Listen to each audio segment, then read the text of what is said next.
Hello, everyone. I am Sarah Josepha Hale. No, I was not born in Ridgefield, Connecticut. I was born in Newport, New Hampshire, way back in the 1700s. Now, I had an obsession, and my obsession was Thanksgiving. Now, I know some people love Christmas, the music, the decorations, the presents. I know some people love 4th of July, the picnics, the fireworks. Oh, the parades and the music, but I love Thanksgiving. I know it started way back in 1621, but I still found it the most powerful holiday. Friends, family, different cultures, and the giving of thanks for all of the good things in our lives. It was such a powerful holiday that needed to be celebrated nationally. I didn't care if only the people in New England were directly involved. People out south, people down in the West, in the Midwest, they needed to be involved with Thanksgiving. But let me start at the beginning. I was born in a small farm community. My father was a farmer, and then the American Revolution came. And my father joined up. He fought so bravely, he was wounded. He could not go back to being a farmer. He was wounded in the battles, and he became an innkeeper. And I became the innkeeper's daughter. Now, I didn't mind being the innkeeper's daughter, except my brother Horatio went 2 towns over and became a student at Dartmouth. Why was I not be able to be a student at Dartmouth? Fortunately, my brother had a big heart. He knew I was smart. He would go to Dartmouth, he would come home, and he would homeschool me. Oh, I loved education. When I was 17 years old, I started my own school in a little cellar of a church.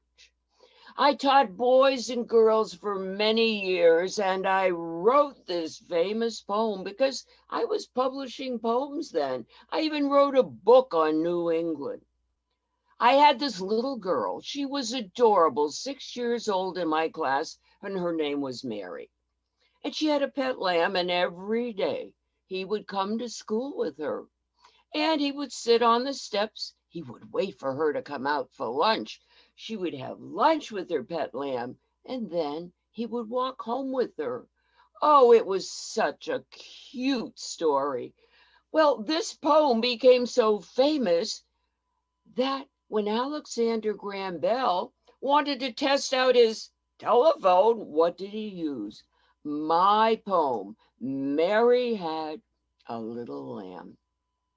I found I could really write. And so I continued to write, but I also got married. What a wonderful man. Oh, his name was David Hale. He was a successful attorney, and we moved to Boston, and I had 5 children.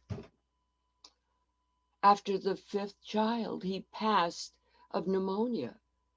I had no money. What was I going to do? Well, I had been making hats for my friends, so I figured I'd make hats. That didn't bring in anywhere near enough money. I decided I can write. I wrote that book. I wrote poetry. I started writing articles for magazines, and I became the editor of Ladies Magazine. Oh my goodness, it was all about the power of the pen. Well, after Ladies Magazine, Godey's magazine said to me, "We would like you to become a journalist for our magazine." And I worked my way up to editor there as well. And I was making enough money. But what I was also doing, I was promoting my causes. I could write about issues that were important to me. Well, one of the big issues I was into was abolition of slavery. I wrote wonderful articles about that. I was also concerned about women. When were they going to get educated equally with men? When were they going to get into colleges? When were they going to read the classics, learn about chemistry and physics and high level math, not how to run a household? Also, when were women going to get serious about what they wore? Why do they need bustles on their backside? Why do they need corsets so that their waists are tiny? Please, women, be sensible. I was also concerned about the children. If they weren't at school, they were working the farm. They needed playgrounds. They needed fun. They needed books that were written for them. They needed not to be spanked and beaten by their parents. They needed to be treated respectfully and communicated with. There were so many issues that I was involved in historically.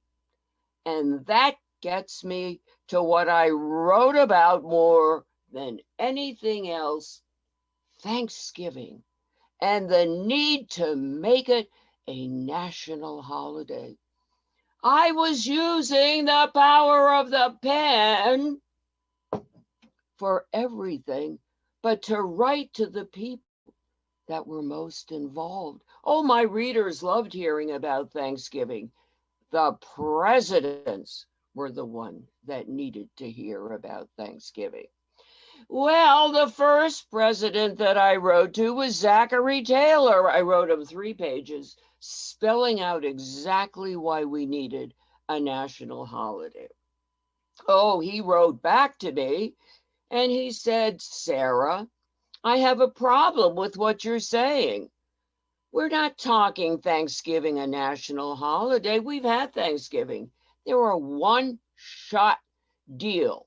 For a certain reason, back in the 1500s, when Coronado went to Texas, there was a Thanksgiving. And Ponce de Leon, when he went to Florida, there was a Thanksgiving. And Plymouth, the Pilgrims, and the Massasoit and the Wampanoag Indians, they had a Thanksgiving. They didn't do it every year. Even George Washington had a Thanksgiving once.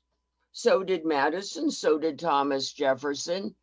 What you're talking about here, Sarah, is totally unbelievable and unrealistic. Not work. Oh, but I did not give up easily. I waited for the next president.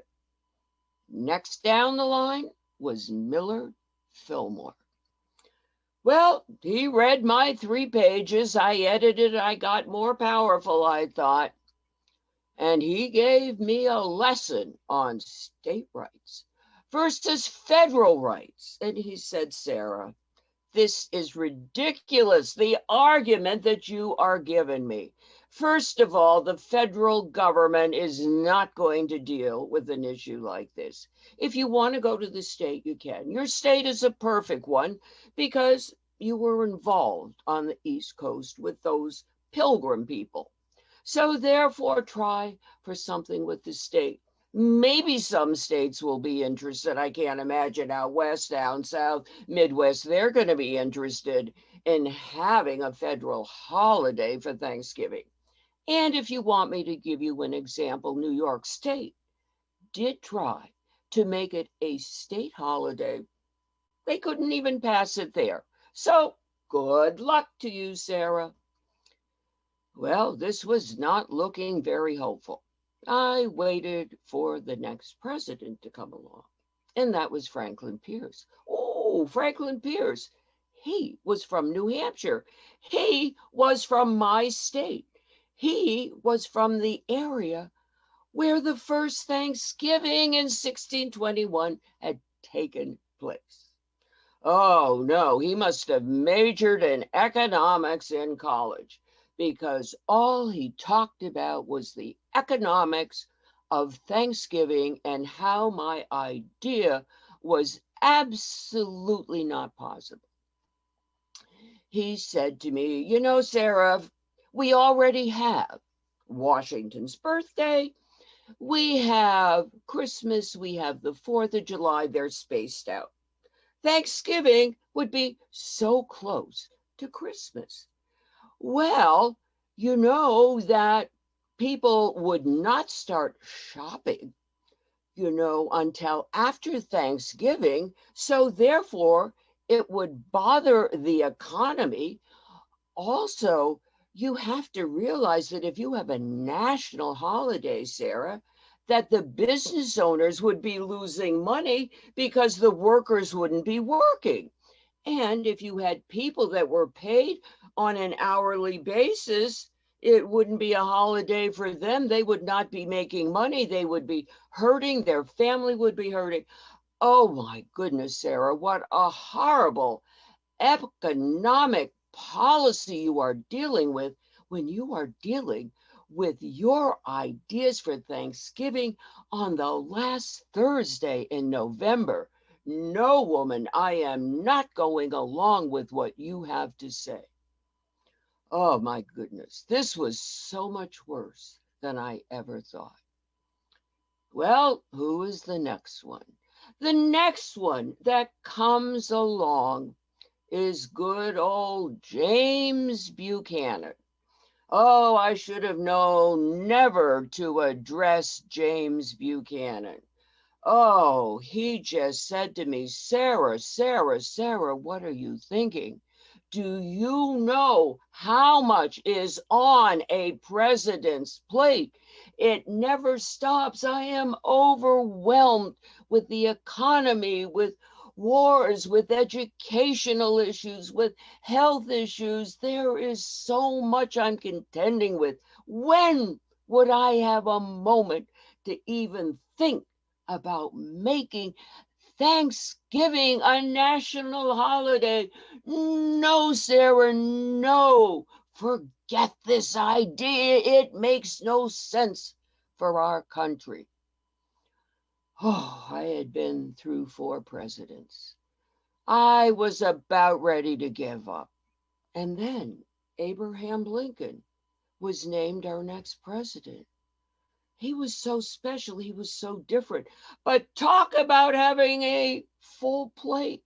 My goodness, what this man was dealing with the country and its problems and bringing them together. I said, I can't go to Abraham Lincoln. I can't bother him. He won't even have time to read my letter.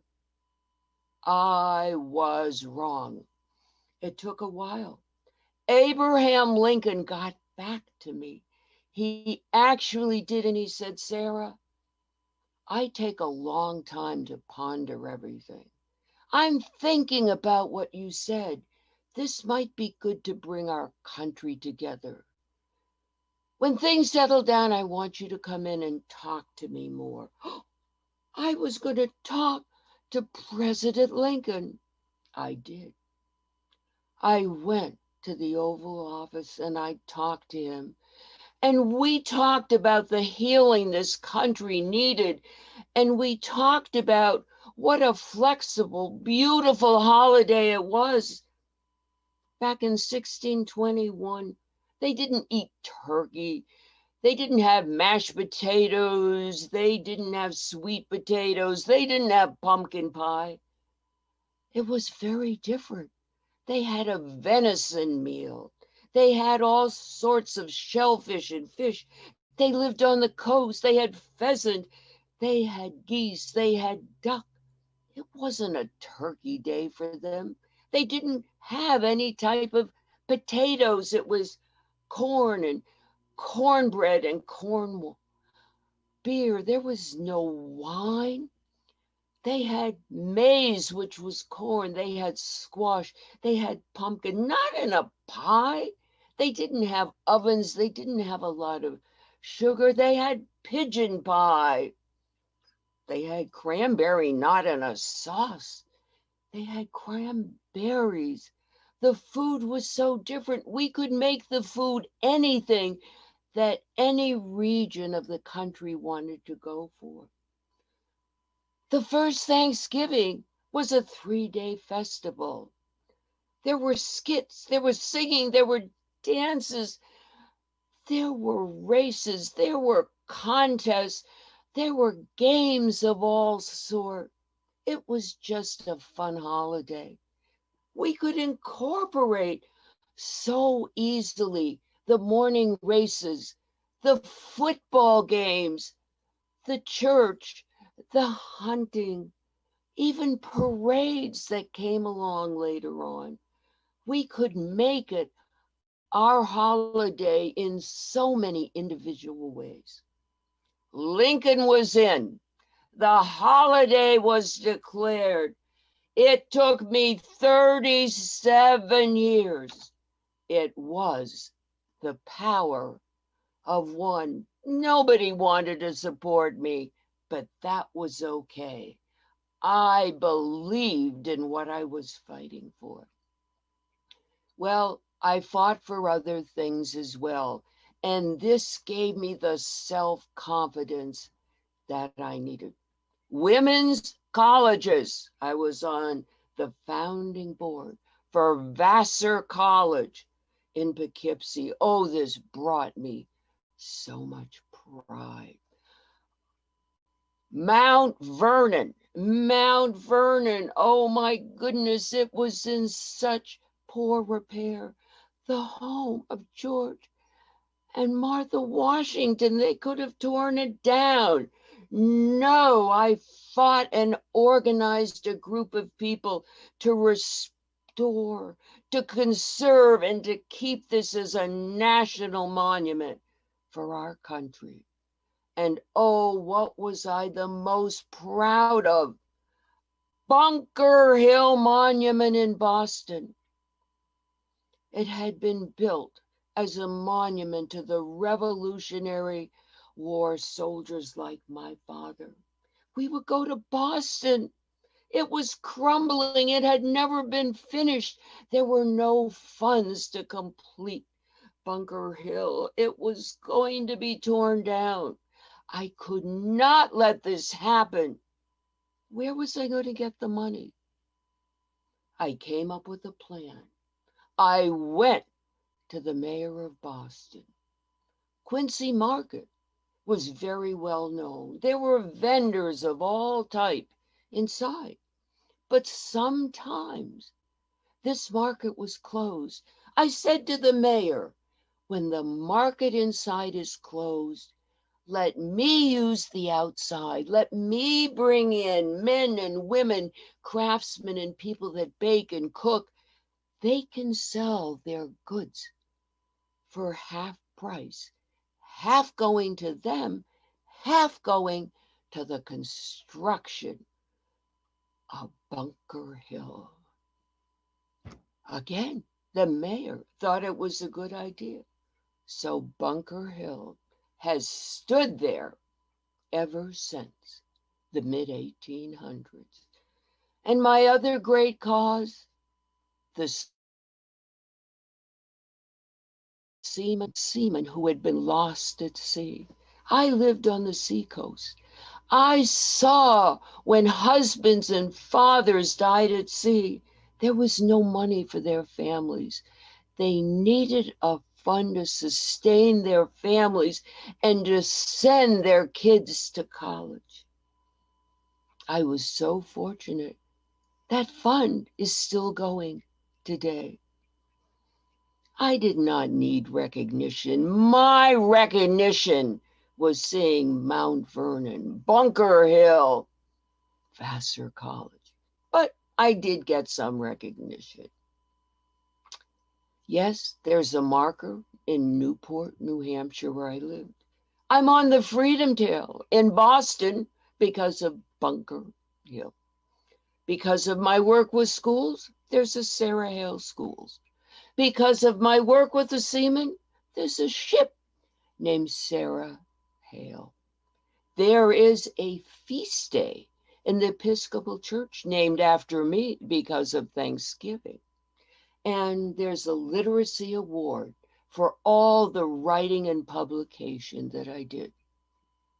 There's even a bobblehead doll named Sarah Hale.